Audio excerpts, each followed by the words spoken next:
Comment te libérer du syndrome du ou de la bonne élève et arrêter de te mettre la pression? Le syndrome du bon élève, c'est cette tendance à vouloir toujours tout faire bien et même parfaitement.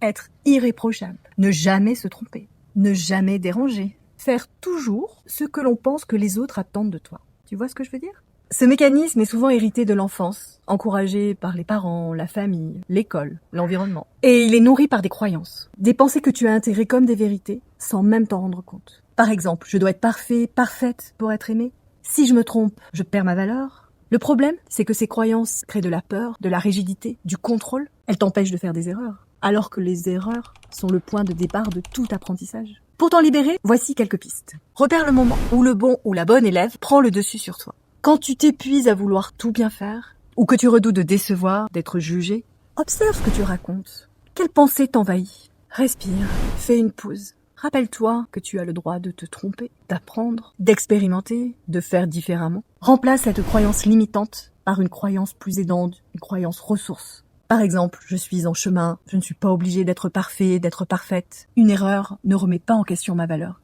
Autorise-toi à être humain. Tu as des forces, des compétences, mais aussi des fragilités et des zones d'ombre.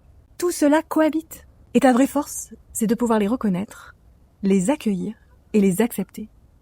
Petit à petit, tu pourras changer de regard.